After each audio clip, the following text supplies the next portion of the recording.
আজকের খুতবার বিষয়বস্তু হচ্ছে মুআয ইবনে জাবাল রাদিয়াল্লাহু তাআলা আনহুকে আল্লাহ রসুল সাল্লাল্লাহু আলাইহি ওয়াসাল্লাম যে 10টি উপদেশ দিয়েছিলেন, এই 10টি উপদেশ যদি আমরা আমাদের নিজেদের মধ্যে, পরিবারের মধ্যে, সমাজের মধ্যে যদি আমরা কায়েম করতে পারি, তাহলে প্রত্যেক মুসলমান, প্রত্যেক পরিবার তারা কি হবে? সফলতা লাভ করবে।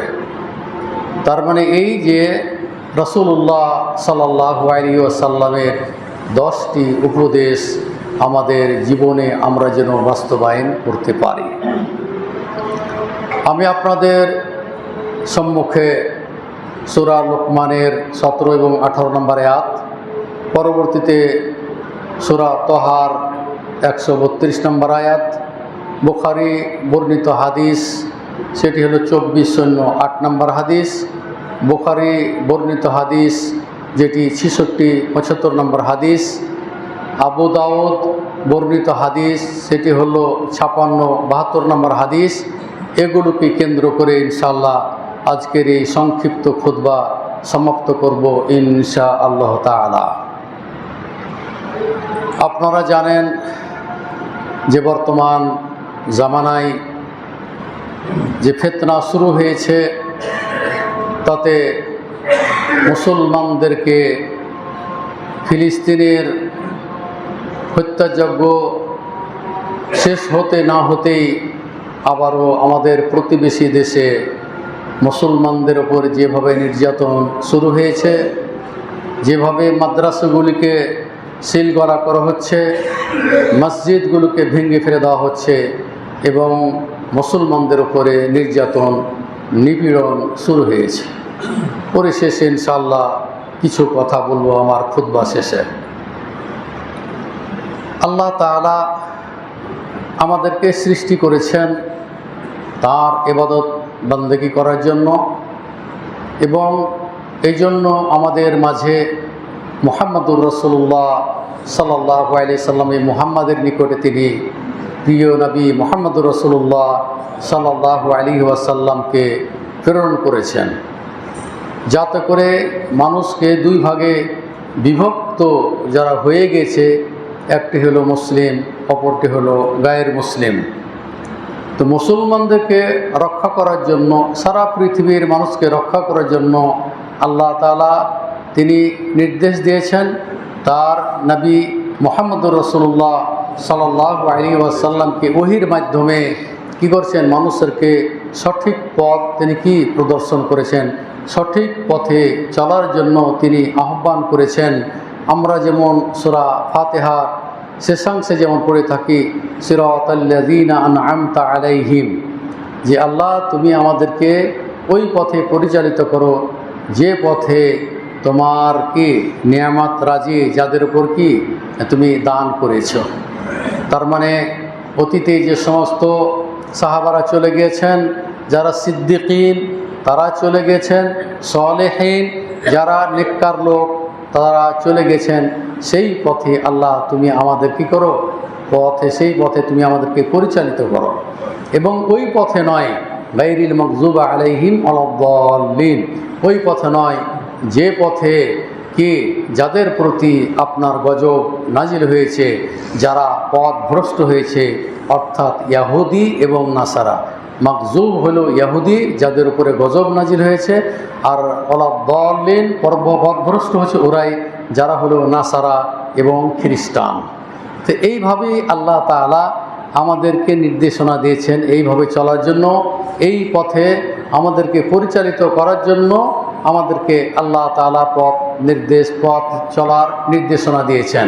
যেমন সূরা হাসরের 7 নম্বর আয়াতে আল্লাহ তাআলা বলতেছেন, ওমা আতাকুমুর রাসূলু ফাখুযুহু ওমা নাহাকুম আনহু ফান্তাহু, তোমাদের রাসূল সাল্লাল্লাহু আলাইহি ওয়াসাল্লাম যে নির্দেশনাবলী তিনি নিয়ে এসেছেন সেগুলি তোমরা গ্রহণ করো, যেগুলো করতে তিনি নিষেধ করেছেন সেগুলো থেকে তোমরা বিরত থাকো। তো এইভাবে অসংখ্য আয়াত যেগুলো বর্ণিত হয়েছে এবং এর তাফসীর স্বরূপ ব্যাখ্যা স্বরূপ রাসূলুল্লাহ সাল্লাল্লাহু আলাইহি ওয়াসাল্লাম কী করছেন, আমাদেরকে নির্দেশ দিয়েছেন। আমি আপনাদের সম্মুখে সূরা বিষয়ের সাথে যেটি সম্পৃক্ত সেটি হলো সূরা লোকমানের 17 এবং 18 নম্বর আয়াত। লোকমান আলাইহিস সালাম তার সন্তানকে তিনি বলছেন, ইয়া বুনাইয়া আকিমিস সালাহ, হে সন্তান তুমি সালাত প্রতিষ্ঠা করো, তুমি সালাত কায়েম করো, তুমি তোমার পরিবার সহ তুমি কি করো, সালাত কায়েম করো। তাহলে আল্লাহ তাআলা এখানে লোকমান আলাইহিস সালাম যে আদেশ দিলেন তার সন্তানকে, সর্বপ্রথম আদেশ যেটি সেটি হচ্ছে যে আকিমিস সালাহ, তুমি সালাত কি করো, আদায় করো। তো সালাত আদায় করার মানে যে অকরাই সালাহ কিন্তু বললেন না যে তুমি সালাত পড়ো, তুমি নামাজ পড়ো, এ কথা কিন্তু বললেন না। তিনি বলছো আকিমিস সালাহ। ইকামাতুস সালাত অর্থ হচ্ছে নামাজ প্রতিষ্ঠা করার অর্থ হচ্ছে সালাতের যত রকম আরকান আহকাম ওয়াজিবাত সুন্নাত যেগুলো আছে সবগুলো কী করা, বাস্তবায়ন করার নাম হলো ইকামুস সালাহ। আর যদি বলে ইকরাইস সালাহ, তুমি সালাত পড়ো, তুমি নামাজ পড়ো, তাহলে মুখে উচ্চারণ করার নামই হলো কি, এটা হলো কেরাআ বা পড়া। এই জন্য আল্লাহ তাআলা এখানে আকিমুস সালাহ বলি কোরআনে অন্য অন্য জায়গায় অসংখ্য আয়াতে তিনি বলছেন ও আকিমুস সালাহ, তোমরা কি করো, সালাত কায়েম করো, সালাত প্রতিষ্ঠা করো। এখানেও কিন্তু এই লোকমান আলাইহিস সালাম তার সন্তানকে বলছেন, ইয়া বুনাইয়া আকিমিস সালাহ, তুমি কি করো, সালাত কায়েম করো। তাহলে সালাত আদায় করার নির্দেশ দিলেন। তারপরে বলছে ওয়া'মুর বিল মা'রুফ ওয়ানহা আনিল মুনকার, তুমি মানুষদেরকে ভালো কাজের আদেশ করো, ভালো কাজ করার জন্য তুমি কি করো, নির্দেশ দাও। এটি হলো তাবলীগ, এটা দায়িত্ব প্রত্যেকটা মুসলমানের যে ওয়া'মুর বিল মা'রুফ, ভালো কাজের আদেশ দিতে হবে। ওয়ানহা আনিল মুনকার, এবং অন্যায় কাজ হতে কি করবে, তুমি বিরত রাখবে। তাহলে এখানে দুইটা জিনিস আছে, যে একদল আমাদের মাঝে কি করে, শুধু মানুষদেরকে সালাত আদায়ের নির্দেশ দেয় এবং তারা বাড়ি ঘর ছেড়ে সংসার ছেড়ে তারা কি বাইরে চলে যায়, অথচ পরিবারকে রক্ষা করা, পরিবারকে দেখাশোনা করার এটা হলো সর্বপ্রথম এটি দায়িত্ব এবং এটা হলো একটা ইবাদত। আল্লাহ রাসূল বলছেন যে তুমি যদি তোমার স্ত্রীর মুখে এক লোকমা যদি কি খাবার উঠিয়ে দাও, অর্থাৎ খাবার দাও, তাহলে নেকির যদি আশা করো, তাহলে এটাও এক প্রকার সাদাকা, এটা কি এক প্রকার দান। তাহলে পরিবারকে খাওয়ানো, পরিবারকে দেখাশোনা করা, এটাও কিন্তু ইবাদত। তো এটা এই ইবাদত এমনই ইবাদত, আরও অনেকগুলো এখানে আছে। স্ত্রীর ব্যাপার স্যাপার আছে, পরিবারের ব্যাপার আছে, ছেলেদের দেখাশোনার ব্যাপার স্যাপার আছে। দেখুন না, স্কুলে মাদ্রাসায় অনেক অভিভাবক কি সন্তানদেরকে স্কুলে নিয়ে যায়, মাদ্রাসায় নিয়ে যায়, কারণ বর্তমান যুগ এমনই হয়ে গেছে যে ছোট বাচ্চাদের কোনো নিরাপত্তা নাই। এই জন্য পরিবার সজাগ, তারা কি করে, অন্য অন্য কাজ ছেড়ে দিয়েও বাচ্চাদেরকে স্কুলে নিয়ে যায়, তারপরে মাদ্রাসায় নিয়ে যায়, অন্য অন্য জায়গাতেও তারা নিয়ে যায় নিরাপত্তার জন্য। কোনো নিরাপত্তা নাই। বের হইলেই হয় আপনার বাচ্চা কি অপহরণ হয়ে যাবে, বের হইলেই হয়তো আপনার ছেলেকে তখন মুক্তিপণ দাবি করবে। এই হলো আমাদের দেশের অবস্থা, এখন এইভাবেই শুরু হয়েছে। এই জন্য আপনার দায়িত্ব হলো সর্বপ্রথম পরিবারকে রক্ষা করা, এটা একটা ইবাদত। তাহলে এই ইবাদত বাদ দিয়ে আপনি অন্য ইবাদতে নেমে যাবেন, এটা কিন্তু ইবাদত হবে না। পরিবার ছেড়ে, পরিজন ছেড়ে আপনি কি করলেন, যে এক চিল্লা দিলেন, 40 দিন গেলেন, 15 দিন গেলেন, 10 দিন গেলেন, আপনি হজের নেকি আশা করলেন, কোশ্চিনকালও এটা হবে না, কারণ এর পিছনে কোনো শক্তিশালী কোনো দলিল নেই। তারপর যে সমস্ত দাওয়াত তারা সালাতের ব্যাপারে থাকে, যে 80 হোক বা 1 ওয়াক্ত নামাজ ছাড়লে 80 হোক বা জাহান্নামে যাবে, এগুলো কোনো শরীয়তের কোনো অস্তিত্ব নাই। সালাত আদায় করলে কঠিন পাপ আছে, জাহান্নামে যেতে হবে, এগুলো সহিহ হাদিস। কিন্তু 1 হোক বা জাহান্নামে থাকবে, 80 বছর জাহান্নামে থাকবে, এর কোনো অস্তিত্ব না। এগুলো মানুষদেরকে মিথ্যা হাদিস দিয়ে কী করে, মানুষদেরকে দাওয়াত দিতে আল্লাহ রাসূল সাল্লাল্লাহু আলাইহি ওয়াসাল্লাম নিষেধ করেছেন। আল্লাহ রাসূল সাল্লাল্লাহু আলাইহি ওয়াসাল্লাম বলছেন, মান কাযাবা আলাইয়া মুতাআম্মিদান ফালইয়াতাবাওয়া মাকআদাহু মিনান নার। কেউ যদি বলে মান কাযাবা আলাইয়া মুতাআম্মিদান, কেউ যদি আমার উপরে ইচ্ছাকৃতভাবে কি করে, মিথ্যা আরোপ করে, আমি যেটা বলি না, কেউ যদি বলে যেটা রাসূলুল্লাহ সাল্লাল্লাহু আলাইহি ওয়াসাল্লাম বলেছেন, ফালইয়াতাবাওয়া মাকআদাহু মিনান নার, সেই জন্য তার স্থান কি জাহান্নামে বানিয়ে নেয়। তাহলে আল্লাহ রসুল যেটা বলেন নাই, কেউ যদি বলে যে কালা রাসূলুল্লাহ সাল্লাল্লাহু আলাইহি ওয়াসাল্লাম, আল্লাহ রসুল বলেছেন, তাহলেও কি তার স্থানকে সে জাহান্নামে বানিয়ে নিল? তাহলে কোনো কিছু আল্লাহ রসুল সাল্লাল্লাহু আলাইহি ওয়াসাল্লামের দিকে ন্যস্ত করা যাবে না, যেটা বলেছেন, যতক্ষণ পর্যন্ত হাদিসটা পুরোপুরি সহিহ সাব্যস্ত না হবে। অতএব মানুষদেরকে এইভাবে দাওয়াত দেওয়ার কোনো বিধান শরীয়তে নাই। শরীয়তে যেটা আছে সহিহ দাওয়াত, যেটা অন্য অন্য আহলে হাদিস ওলামারা যেমন থেকে আহলে হাদিস আন্দোলন যেমন দিচ্ছে, যেমন জমেতা আহলে হাদিস দিচ্ছে, আরও যারা অন্য অন্য আহলে হাদিস সংগঠন যেগুলো আছে তারা যেমন কি সহিহ হাদিসের কি দাওয়াত দিচ্ছে। তো এইভাবে দাওয়াত তো দিতেই হবে। দাওয়াতের মাধ্যমে কী হবে? মানুষ পরিবর্তন হবে, পরিশুদ্ধ হবে। তাহলে দাওয়াত আল্লাহ রাসূল যেভাবে দিয়েছেন আমাদেরকে ঠিক সেইভাবে কী করতে হবে? দাওয়াত দিতে হবে। এটাই হলো শরীয়ত। তাহলে এখানে যে লুকমান আলাইহিস সালাম তার সন্তানকে বললেন যে আকিমিস সালাহ, প্রথমে বলল সালাত কায়েম করো, তারপরে বলা হলো আমর বিল মারুফ, সৎ কাজের আদেশ দাও, ও আমর অনহা আনিল মুনকার, এবং অন্যায় কাজ হতে মানুষদেরকে বিরত রাখো। এরপরে দাওয়াত দিতে গিয়ে যদি কষ্ট হয়, যদি বিপদের মুখোমুখি হয়, তা আল্লাহ তাআলা বলতেছেন অসবির আলা মা আসাবাকা, তাহলে তুমি যে বিপদের মুখোমুখি হয়েছো সেখানে তোমাকে ধৈর্য ধারণ করতে হবে, বিচলিত হইলে হবে না, ওখানে রাগ দেখে কিছু করা যাবে না। আল্লাহ তাআলা নিষেধ করতেছেন। যেমন আপনাকে আল্লাহ রসুলকে যেমন প্রেরণ করলেন, বলছে লাস্তা আলাইহিম বিমুসাইতির, তোমাকে দারোগা করে পাঠানো হয় নাই যে মানুষদেরকে তুমি জোর করে পিটে মেরে তুমি কি করে দাওয়াত দিবে বা হেদায়েত করবে, এই দায়িত্ব তোমাকে দেওয়া হয় নাই। তাহলে দাওয়াত দিতে হবে কি করে? আল্লাহ এবং আল্লাহ রসুলের বিধান অনুযায়ী দাওয়াত দিতে হবে। জোর জবরদস্তি করে কাউকে কোনো কিছু করা যাবে না। হ্যাঁ, তবে অন্যায় কাজ যদি দেখে তাহলে সরকার এটাকে আগে বন্ধ করবে। সরকার, যেমন আমাদের দেশে হিল্লা বিবাহ, এটা হারাম শরীয়তে। এখন যদি দেখা যায় একটা লোক কি ব্যভিচার করে বসলো বিবাহিত, তাহলে হুকুম আছে কি যে তাকে পাথর দিয়ে মারতে হবে, পাথর মেরে তাকে হত্যা করতে হবে।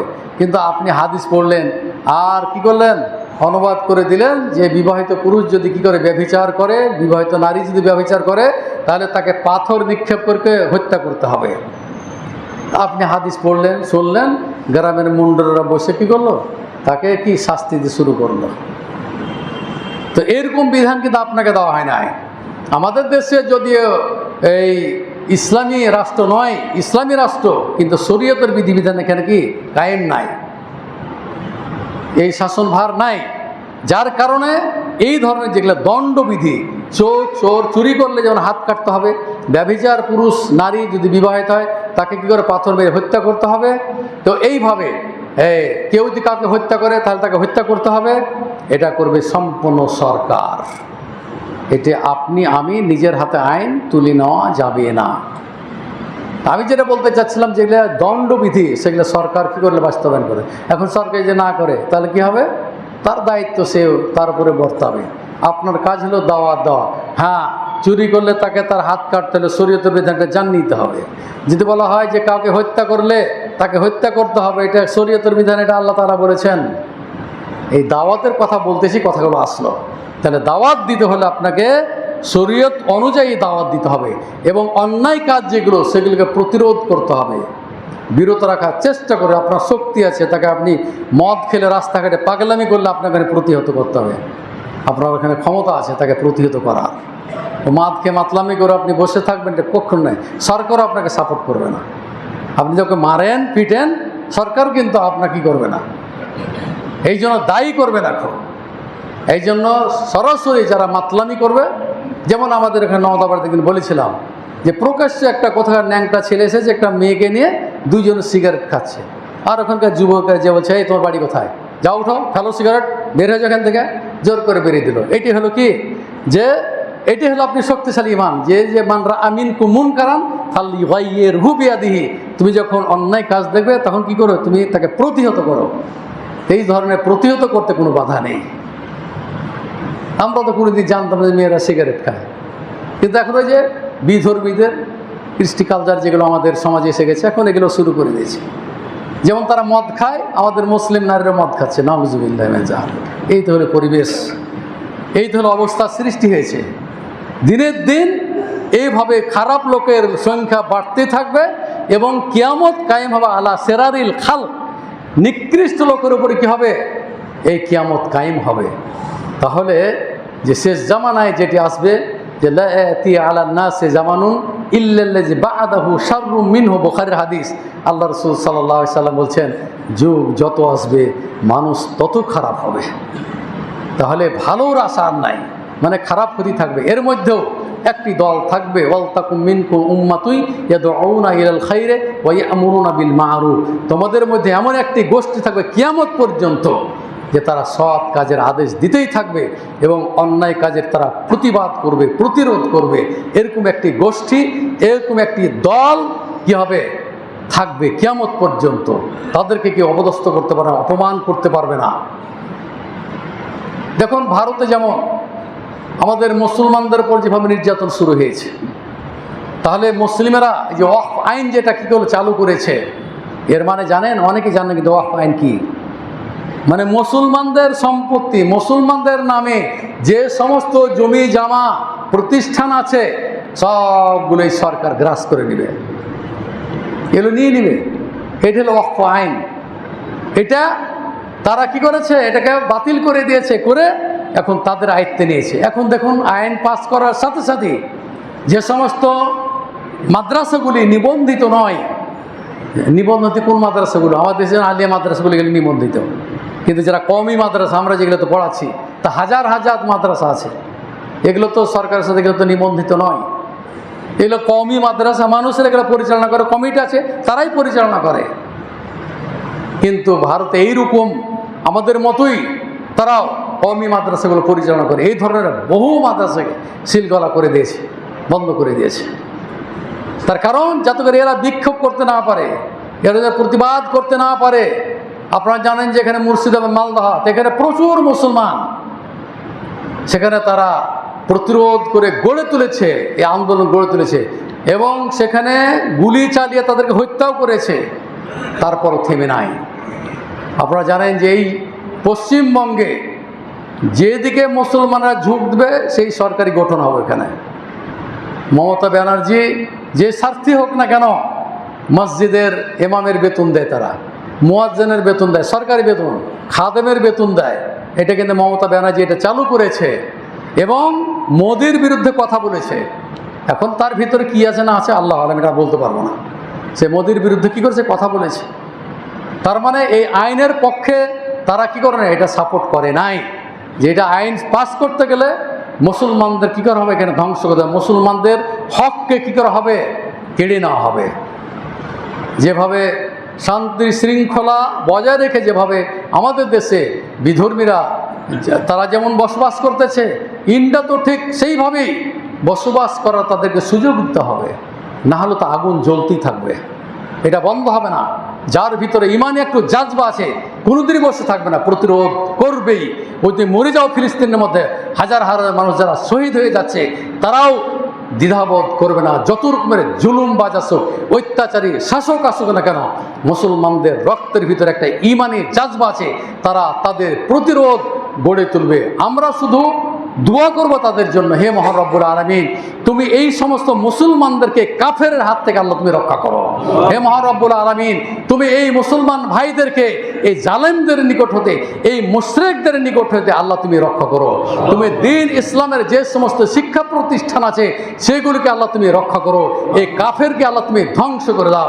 এই জুলুমবাজকে তাদের জুলুম হতে আল্লাহ তুমি তাদেরকে নিশ্চিহ্ন করে দাও। মহান রব্বুল আলামিনের নিকটে আমরা সর্বদাই দোয়া করব কাফেরদের বিরুদ্ধে এবং ইহুদি এবং খ্রিস্টানের বিরুদ্ধে। আমরা নির্ভয়ে নির্দ্বিধায় তাদের বিরুদ্ধে আমাদের একটি পথ হলো আল্লাহর নিকটে। মাজলুম আর জালেম, মাজলুমের দোয়া কিন্তু কি দোয়া কবুল হয়ে যাবে যেইভাবে যখনই হোক, এবং তারা সফলতা অর্জন করবেই ইনশাআল্লাহ তাআলা। আমি যেটা বলতে চাচ্ছিলাম যে এখানে আল্লাহ তাআলা তার লোকমান আলাইহিস সালাম তার সন্তানকে যে নির্দেশগুলি দিয়েছিলেন, এই যে আমি যে কথাটা বললাম, উদ্দেশ্য হলো এখানে যে সৎ কাজের আদেশ দিতে হবে, অন্যায় কাজ কি করতে হবে, অন্যায় কাজ থেকে বিরত রাখতে হবে। তারপরে বলা হয়েছে যদি কোনো বিপদ আপদ আসে তাহলে ওই সময়তে তোমাকে ধৈর্য ধারণ করতে হবে, ধৈর্য ধারণ করলে তুমি সফলতা অর্জন করবে। ইয়াকুব আলাইহিস সালাম ধৈর্য ধারণ করেছে। ইউসুফ আলাইহিস সালামকে যখন তার ভাইয়েরা নিজেকে কুয়াতে ফেলে দিল, কত রকম তারা ষড়যন্ত্র করলো, কত রকম তারা অভিনয় করলো, কত রকম তারা নাটক করলো, কিন্তু বলছে ফাসাবরুন জামিল, তিনি বলছেন সর্বোত্তম ধৈর্য আমি ধারণ করলাম, আমি তো সব কিছু বুঝতে পারছি। শেষ ফলাফল যেটি হলো কি, যে বললেন ওয়াসবির আলা মা আসাবাকা মিন আজমিল উমুর, ধৈর্য ধারণ করলে সফলতা যে আসবেই, এটা আল্লাহ তাআলার কথা বহু আয়াতখানে বর্ণিত হয়েছে। যেমন আয়েশা রাদিয়াল্লাহু তাআলা আনহাকে যখন কি হয়েছিল, তোহমাত, তাকে যখন ব্যভিচারের যখন কি অপবাদ দেওয়া হয়েছিল, তখন কেঁদে কেঁদে কেঁদে এক সময় চোখের পানি খেলে ঝরত। এরপরে শেষ মুহূর্তে যখন আল্লাহ রাসূল যখন বললো যে তোমার দ্বারা যদি পাপ সংগঠিত হয়ে থাকে তাহলে তো তুবি ইলাল্লাহ, তাহলে আল্লাহর নিকট তুমি তওবা করো, ক্ষমা চাও, তখন তার মনে হচ্ছে আল্লাহ রাসূল তাহলে কি বিশ্বাস করে নিয়েছে? সে তো অপকর্ম করে, সে তার তো কোনো অন্যায় কাজ সংগঠিত হয় না। কিন্তু শেষে দেখলো প্রথম দিকে কাঁদতে কাঁদতে কাঁদতে তার চোখের অস্ত্র আর বন্ধ হয় নাই। পরিশেষে যখন দেখলো সবাই সন্দেহ পোষণ করছে, তখন তার চক্ষু থেকে পানি কে গেল, বন্ধ হয়ে গেল, চোখে আর পানি পড়লো না। তখন বলছে যে ইয়াকুব আলাইহিস সালাম যেভাবে ধৈর্য ধারণ করেছিলেন, যেভাবে ঈসা আলাইহিস সালাম সফলতা লাভ করেছিলেন, যে গেল মিশরের সে রাজা হয়ে গেল, তার অধীনস্থ, তার ভাইরা কাঁদতে কাঁদতে গিয়ে সেখানে তার কাছে পরিচয় দিয়ে ক্ষমা প্রার্থনা করলো, তার ভাই ইয়ামিনকে ফিরিয়ে নিল, সে রাজা। আল্লাহ তাআলা কি না করতে পারে দেখুন, কোথায় তাকে কুয়া ফেললে কুয়া থেকে উঠে আল্লাহ রাজা করে দিল। তো আয়েশা রাদিয়াল্লাহু তাআলা বলছেন আমাকে যে অপবাদ দেওয়া হয়েছিল, তো আমি স্মরণ করলাম ওই আয়াত, যে আয়াত ইয়াকুব আলাইহিস সালাম পাঠ করেছিলেন, ফাসাবরুন জামিল, যে সর্বোত্তম ধৈর্য ধারণ করা ছাড়া আমার আর কিছুই করার নেই। আল্লাহ তাআলা 10টি আয়াত নাজিল করে আয়েশা রাদিয়াল্লাহু তাআলা আনহা কি করলেন, এই অপবাদ থেকে কি করলেন, মুক্ত করে দিলেন। তখন আয়েশা রাদিয়াল্লাহু তাআলা আনহার মা, মানে আবু বকর রাদিয়াল্লাহু তাআলা আনহার স্ত্রী, তখন বলছে তুমি আল্লাহ রাসূলকে যে সালাম দাও। বলছে না আমি সালাম দেবো না, রাগ হয়ে গেছে, সালাম দেবো না, ছোট মেয়ে। তো যা হোক আল্লাহ রাসূল সাল্লাল্লাহু আলাইহি সাল্লাম তাকে আয়াতগুলি পাঠ করে শোনালেন। তখন বললে আল্লাহ তাআলাই তোমাকে কী করেছে, মুক্ত করে দিয়েছেন। তো আমি যেটা বলতেছিলাম যে যদি বিপদ আপদ আসে তাহলে এই বিপদ আপদের সময়তে আপনাকে ধৈর্য ধারণ করতে হবে, আর এই ধৈর্য ধারণ করলেই কিন্তু সফলতা আজ হোক কাল হোক ইনশাআল্লাহ আসবে। তারপর আমাদের মাঝে কিছু সংখ্যক লোক, এখানে আল্লাহ তাআলা বলতেছেন যে তোমার গুণাবলী কেমন হবে, তোমার সিফাত, তোমার গুণাবলী কেমন হবে, বলছে ওয়ালা তুসাইর খাদ্দাকালিন নাস, তুমি নিজকে কোনো সময় তোমার ভিতরে যেন বিন্দু মাত্র সরিষা পরিমাণ মতো তোমার ভিতরে, তোমার অন্তরের মাঝে অহংকার না থাকে।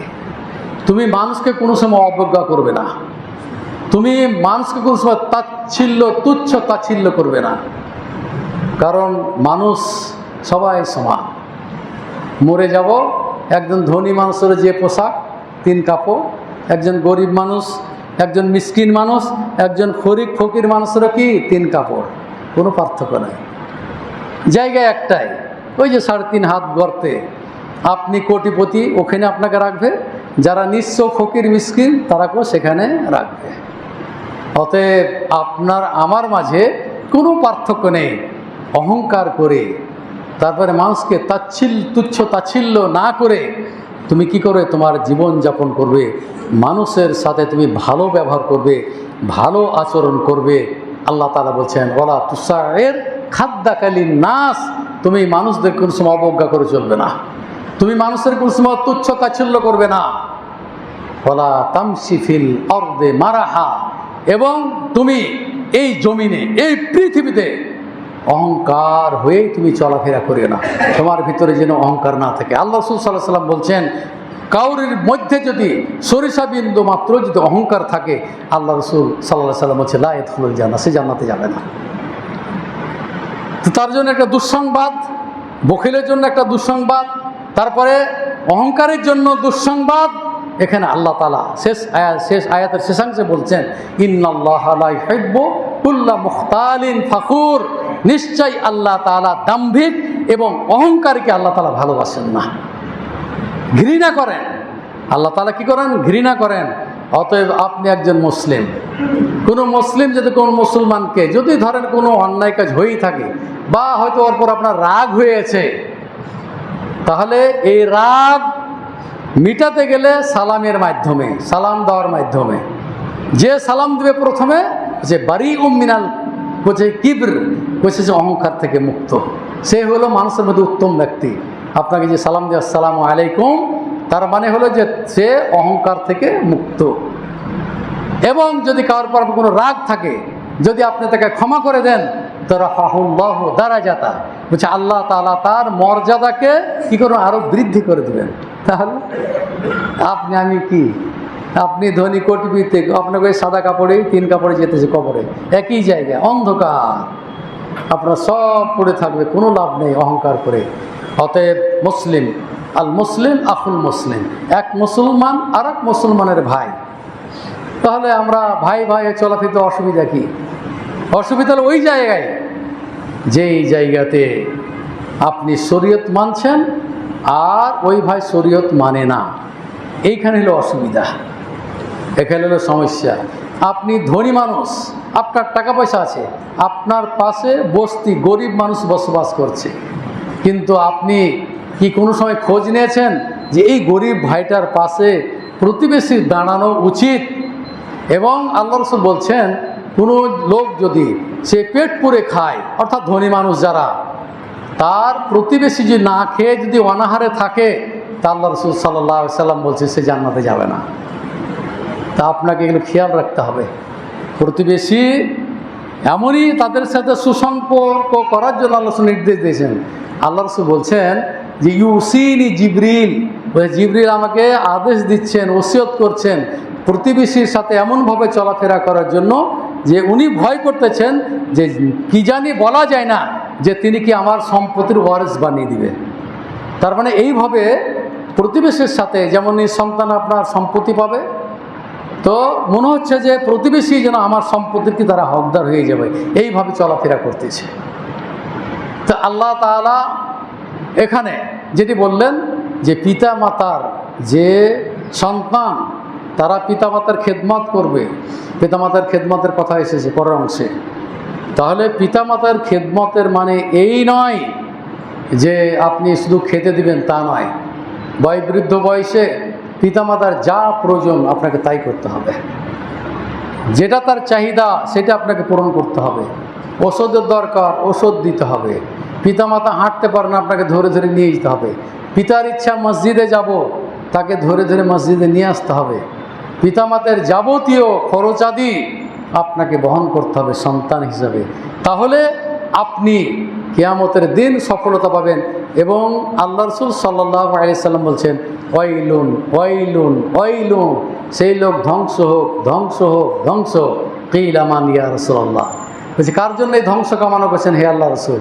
আল্লাহ রাসূল সাল্লাল্লাহু আলাইহি সাল্লাম বলছেন, যে ব্যক্তি তার পিতামাতাকে এবং শুধু পিতাকে অথবা শুধু মাতাকে পেল, তারপরও সে জান্নাতে যেতে পারলো না। তার মানে কি, যে পিতামাতাকে পাওয়ার পরও পিতামাতার পুরোপুরি হক আদায় আপনি করেন নাই। আপনার স্ত্রীর কারণে আপনি আপনার পিতাকে, আপনার মাতাকে, ওই যে সরকার বৃদ্ধাশ্রম করেছে, সেখানে আপনি প্রেরণ করে দিচ্ছেন। বাবা মা ওখানে কষ্ট পাচ্ছে, কাঁদছে যে আমার ছেলে আমাকে বাড়ি থেকে বের করে দিয়ে এই ঘরে আমাকে ঢুকিয়েছে। তোর দ্বারা সন্তুষ্ট অর্জিত হবে না। যে সমস্ত জেনারেল শিক্ষিত ভাইরা আছেন, আমার বক্তব্য যারা শুনছেন, ইউটিউবে যারা শুনবেন, আপনাদের প্রতি অনুরোধ থাকবে, কোনো সময় পিতামাতাকে ওই বৃদ্ধাশ্রমে আপনার কোনো সময় পাঠাবেন না। আপনার স্ত্রী অসন্তুষ্ট হলেও আপনার পিতামাতার সন্তুষ্টি অর্জন করতে হবে, এটা আপনার জন্য ওয়াজিব, এটা ফরজ। না হলে আপনাকে এই দুনিয়া এবং আখেরাত উভয়ই অবস্থাতে আপনাকে ক্ষতিগ্রস্ত হতে হবে। তাই আপনাদেরকে দিনী ভাই হিসাবে, আপনাদের মসজিদের খাতিব হিসাবে, আপনাদের আলেম হিসাবে আপনার প্রতি উপদেশ থাকবে আমার এই, যে পিতামাতাকে তাদের মরা পর্যন্ত এইভাবে তাদের খিদমত করতে হবে। মরার পরে তাদের নামে দান, খায়রাত, সাদকা যত কিছু আছে তাদের জন্য এগুলো করতে হবে এবং তাদের জন্য দোয়া করতে হবে, রব্বির হামহুমা কামা রব্বায়ানি সগীরা। রব্বির হামহুমা কামা রব্বায়ানি সগীরা, রব্বির হামহুমা কামা রব্বায়ানি সগীরা। এইভাবে আপনি আপনার পিতামাতার জন্য আপনি দোয়া করবেন এবং নেক্সট সন্তান তৈরি করে যেতে হবে আপনাকে। এই সন্তান আপনার জন্য জানাজা পড়বে এবং দোয়া করবে, আল্লাহুম্মা গফির লাহু, আল্লাহ তুমি তাকে ক্ষমা করো, আল্লাহ তুমি তার প্রতি দয়া করো, আল্লাহ তুমি তার পাপগুলিকে মোচন করে দাও, আল্লাহ তুমি তাকে নিরাপদে রাখো, আল্লাহ তুমি তার কবরকে প্রশস্ত করে দাও, আল্লাহ তুমি তার পাপগুলিকে মোচন করে দাও। যেমনভাবে সাদা কাপড়কে ময়লা থেকে পরিষ্কার করা হয়, আল্লাহ তুমি তাকে জান্নাতবাসী করো, আল্লাহ তুমি কে জাহান্নাম থেকে রক্ষা করো, আল্লাহ তুমি তাকে কবরের আযাব থেকে রক্ষা করো। আপনার ওই সন্তান আপনার জন্য দোয়া করবে, আপনার জন্য সে জানাজা পড়বে।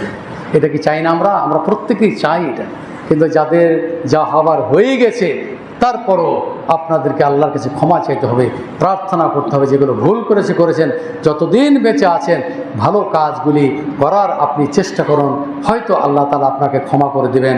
হতে পারে আল্লাহ তাআলাকে এর চেয়ে বেশি বেশি ক্ষমা চাইলে আল্লাহ তো আপনাকে ক্ষমা করে দিতে পারে, আর ক্ষমা করলে আল্লাহ তাআলা আপনাকে কী করবেন? জান্নাতে যাওয়ার জন্য তার পথটাকে আল্লাহ সহজ করে দেবেন। হে মহারব্বুল আলামিন, আমরা যে বক্তব্যগুলি শুনছি সেগুলোর প্রতি যেন আমরা পুরোপুরি আমার নিজের মধ্যে আমার পরিবারের মধ্যে সমাজের মধ্যে যেন বাস্তবায়ন করতে পারি। আল্লাহ তুমি আমাদেরকে সেই তৌফিক দান করো। হে মহারব্বুল আলামিন, আমাদের সেই ফিলিস্তিনি ভাইদের জন্য, ভারতের মাজলুম মুসলমানদের জন্য, যে সমস্ত দেশগুলোতে ইসলামে যে মুসলমানের যারা নির্যাতন নিপীড়নের শিকার হয়েছে, আল্লাহ তুমি এই কাফেরদের, এই জালেমদের, এই মুশরিকদের হাত থেকে আল্লাহ তুমি রক্ষা করো। আল্লাহ তুমি তোমার দ্বীনকে তুমি কী করো? কিয়ামত পর্যন্ত টিকিয়ে রাখো এবং এমন একটি দল তুমি তৈরি করে দাও যেন কাফেররা পরাস্ত হতে পারে। আল্লাহ তুমি আমাদেরকে সেই তৌফিক দান করো। আমাদের মাঝে যে সমস্ত ভাইরা অসুস্থ আছেন তাদের সুস্থতার জন্য দোয়া করতেছি। হে আল্লাহ তুমি তাদেরকে দ্রুত সুস্থতা দান করো। আযহিবিল বাস রব্বান নাস ওয়াশফি আনতা শাফি লা শিফা ইল্লা শিফাউকা শিফা আল্লাহ ইগাদিরু সাকামা। আমরা মুসলমান হয়ে যেন আমরা মৃত্যুবরণ করতে পারি, আল্লাহ তুমি আমাদেরকে সেই তৌফিক দান করো। রব্বানা আতিনা ফিদ দুনিয়া হাসানা ওয়া ফিল আখিরাতি হাসানা ওয়া কিনা আযাবান নার। রব্বানা তাকাব্বাল মিন্না ইন্নাকা আনতাস সামিউল আলিম ওয়া তুব আলাইনা ইন্নাকা আনতাত তাওয়াবুর রহিম।